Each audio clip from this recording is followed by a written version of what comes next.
રાજકોટ જિલ્લાના ધોરાજીમાં ટેકાના ભાવે મગફળી વેચવા આવેલ ખેડૂતોની મગફળીની ગુણીઓની ચોરી થઈ હોવાના ખેડૂતો દ્વારા આક્ષેપો કરવામાં આવી રહ્યા છે। મગફળી કેન્દ્ર બહાર લાઇનમાં રહેલા વાહનોમાંથી મગફળીની બોરીઓની ચોરી થઈ હોવાનું ખેડૂતો જણાવી રહ્યા છે। તેમજ તસ્કરોએ ખેડૂતોના વાહનોમાં પંચર કર્યું હોવાના ખેડૂતો દ્વારા આક્ષેપો કરાયા છે, જેને લઈને મગફળી ખરીદ કેન્દ્ર બહાર પોલીસ સુરક્ષા વધારવા અને પેટ્રોલિંગ વધારવા ખેડૂતોએ માંગ કરી છે। આ અંગે નફેડ અધિકારી દ્વારા નિવેદન આપવામાં આવ્યું છે। ભૂપેન્દ્રસિંહ ચાવડા કુચકો મસોલ અને નાફેડ દ્વારા જે ખરીદી થઈ રહી છે એમાં હું આવેલો છું। અત્યારે મેં સાંભળ્યું કે ભાઈ બહાર લાઇનમાં કંઈક ચોરીનો બનાવ બન્યો છે, પણ અહીંયા મંડળી દ્વારા જે મેસેજ કરવામાં આવે છે ને એમને ચોખ્ખો ટાઈમિંગ બી આપવામાં આવે છે કે સવારે 8 થી 11 આવવું તમારે, પણ એમની સગવડ માટે અને વહેલા નંબર આવે એના માટે એ લોકો વહેલા આવતા હોય છે। રાત્રે એડવાન્સમાં સાંજે 5-6 વાગ્યાથી આવી જતા હોય છે, બરાબર। અંદર અમે તો સવારમાં જ લેતા હોઈએ છીએ, જે અમારો ટાઈમિંગ હોય છે એ રીતે લેતા હોઈએ છીએ। 8 થી 11 નો ટાઈમિંગ આપેલો જ છે, મેસેજમાં લખેલો જ છે। મારું નામ કલ્પેશ પરસોત્તમભાઈ બુમતરિયા, ગામ નાની વાવડી। હું નાની વાવડીથી આ નાફેડમાં મગફળી નાખવા આવું છું અને આજ રોજ રાતના તારીખ 2/1/2024 આજે રાતના બનાવ બનેલ।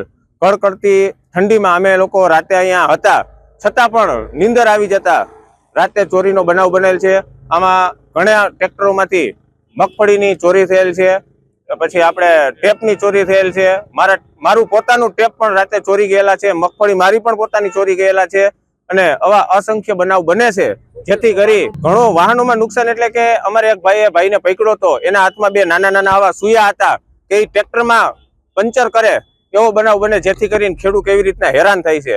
આવા બનાવ બનતા હોવાથી સરકારશ્રીને મારી એક જ અપીલ કે અહીંયા કોઈ પણ એવી જાતની સુરક્ષા ગોઠવે, જેથી કરી રાતે ખેડૂતને નીંદર આવી જાય, છતાં અમારા ટ્રેક્ટરને કોઈ જાનહાની ન થાય એવી મારી માગણી છે। બહાર ઉભું રહેવું પડે કડકડતી ઠંડીમાં, જો લાઈન લાગી છે, અંદર જવાની કોઈ અત્યારે સગવડતા છે નહીં, બરોબર। અમે લોકો રાતના બહાર જ ઉભા હોય, બધા ટ્રેક્ટર વાળા બહાર ઉભા હોય, તો શું કરવાનું? રાતે અહીંયા ટ્રેક્ટર માથે સુતા હોય। હા, રાતે અમે અગાઉ આવી જઈએ છીએ, નહીતર પછી રાતનો વારો નથી આવતો, શું કરવું?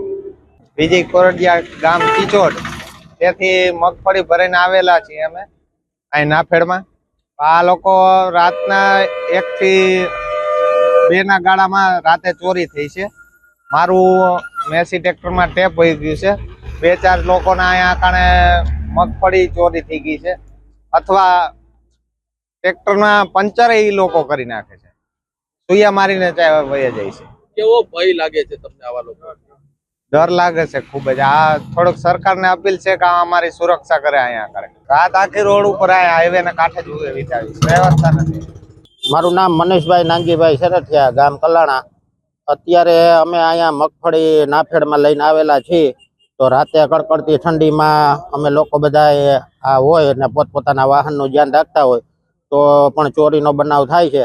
તો અમારે ગવર્મેન્ટને કે સરકારશ્રીને અપીલ છે કે આ અમને થોડીક પ્રોટેક્શન આપે અને રાતના કંઈક વ્યવસ્થિત અમને સુરક્ષા મળી જાય એવી રીતે કંઈક ગોઠવો। રાતે ચોરીના બનાવ બન્યા છે, 2-3 જણાની એમાં મગફળી 2-3 બોરા વહી ગઈ છે ને 2-3 જણાના ટેપ ગયા છે, પાના પકડ ને જેક ગયા છે। તો એથી સરકારને અપીલ છે, રાતે ઘટના ઘટી છે 1 થી 2 ના સમયમાં, પણ બધા સુતા હોય પોતપોતાના ભાગ્યા વાળાના વાહન ઉપર, તોય ચોરી થઈ ગયેલી છે। મારું નામ બુમતરિયા જયદીપ પરસોત્તમભાઈ, ગામ નાની વાવડી। અમે લોકો રાત્રે મગફળી ટેકાના ભાવે લઈને આવેલી છીએ, તો ત્યારે બનાવ બનેલો એવો છે કે રાત્રે મગફળી ચોરાઈ ગઈ છે, પાના પકડ ચોરાઈ ગયા, ટેપ ચોરાઈ ગયા છે, ટાયરોમાં પંચર કરેલા છે, ઘણી જાનહાની થઈ છે અને જે લોકો આવેલા હતા એ પકડાઈ ગયા હતા, પણ એના હાથમાં હુયા હોવાથી એ લોકો અમને થોડોક ડરાવ બરાવ કરીને ભાગી ગયા છે। 2 જણા હતા, તો રાત્રે અમને બહુ ડર લાગે છે કે કદાચ અમને આ હુયા મારી દે તો અમારે શું કરવાનું? મગફળી લઈને આવવું કે ના આવવું એમ। તો અમારી એવી માંગણી છે કે અહીંયા થોડીક સુરક્ષા આપે એવી ખાસ માંગણી છે સરકારશ્રીને।